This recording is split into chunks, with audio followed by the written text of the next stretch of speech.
पूना गाडगीळ आणि sons limited 1832 पासून। कबूतरखाने वाचवण्यासाठी जैन समाज आक्रमक। दादरमधील कबूतरखाना परिसरात राडा। आंदोलकांकडून कबूतरखान्यावरील ताडपत्री हटवण्याचा प्रयत्न।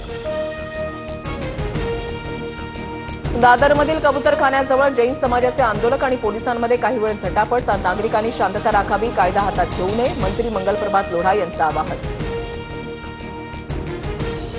दादर कबूतरखान्याजवळ आंदोलन करणारे बाहेरचे लोक, जैन ट्रस्टची लोक आंदोलनामध्ये नव्हती। आंदोलनाशी जैन ट्रस्टचा काही संबंध नव्हता, मंत्री मंगलप्रभात लोढा यांची प्रतिक्रिया।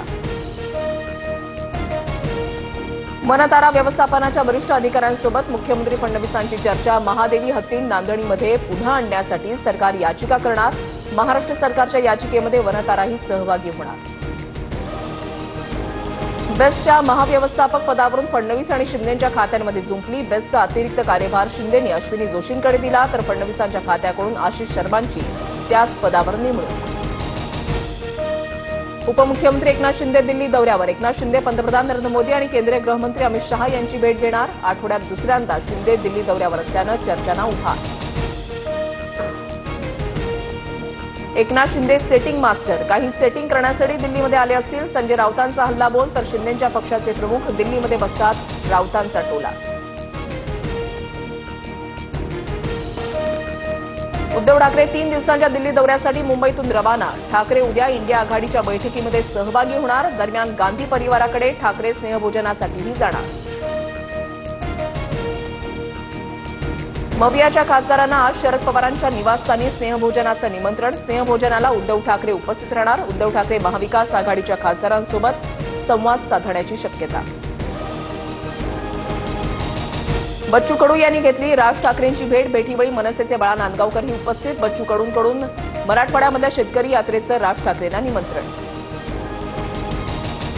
निवडणुकीसाठी व्हीव्हीपॅट मशीन नसेल तर निवडणूक घेण्यापेक्षा भाजप कार्यालयातच शिक्के मारा। ईव्हीएम मशीन असेल तर कशाला निवडणुका लढायच्या अशी भावना निर्माण होतीये, बच्चू कडू यांची प्रतिक्रिया।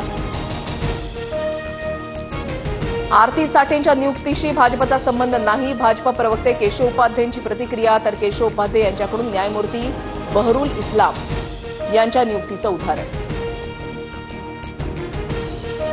पंतप्रधान मोदींच्या हस्ते कर्तव्य भवन 3चं उद्घाटन। गृह मंत्रालय, परराष्ट्र मंत्रालय, आयबीचे कामकाज कर्तव्य भवनमधून चालणार। इतर महत्वाची मंत्रालय कर्तव्य भवनमध्ये शिफ्ट करण्यात येणार। डोनाल्ड ट्रम्प भारतावरील टॅरिफ वाढवणार। भारत हा चांगला व्यापार सहकारी नसल्याचा ट्रम्प यांचा कांगावा।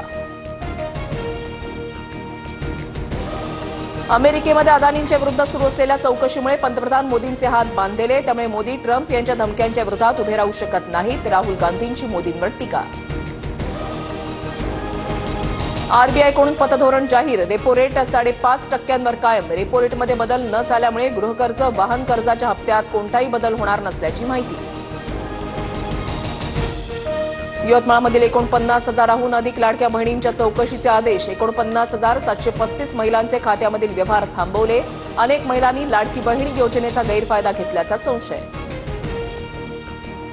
पहिली आणि दुसरीच्या इंग्रजीच्या पुस्तकात एकच कविता, कवितेचे फक्त चित्र बदलण्यात आलं। बर्ड्स कॅन फ्लाय टायटल असणारी कविता दोन्ही वर्गात असल्यामुळे पालक संभ्रमात।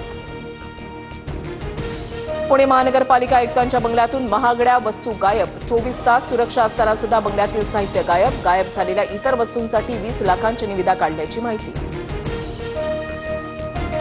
पुणे नागपूर वंदे भारत एक्सप्रेसला रेल्वे मंत्र्यांची मंजुरी। लवकरच या मार्गावर वंदे भारत एक्सप्रेस सुरू करण्याचे रेल्वे मंत्री अश्विनी वैष्णव यांच्या सूचना।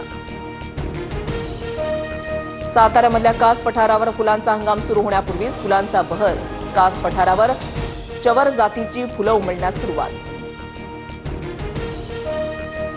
सोलापूर जिल्ह्यामध्ये मुसळधार पाऊस। सोलापूर शहरातील निराळे वस्ती भागामधल्या रस्त्यावर गुडघाभर पाणी साचलं। मध्यरात्रीपासून पावसाची रिपरिप सुरूच। सिंधुदुर्ग जिल्ह्याला येलो अलर्ट जारी। पावसामुळे काही सखल भागामध्ये पाणी साचलं। किनारपट्टी भागात जोरदार वारे वाहायला सुरुवात। उत्तराखंडमध्ये भूस्खलनात अडकलेल्या 130 नागरिकांना वाचवण्यात यश। 50 नागरिक मलब्यामध्ये अडकल्याची माहिती, तर 50 जण बेपत्ता।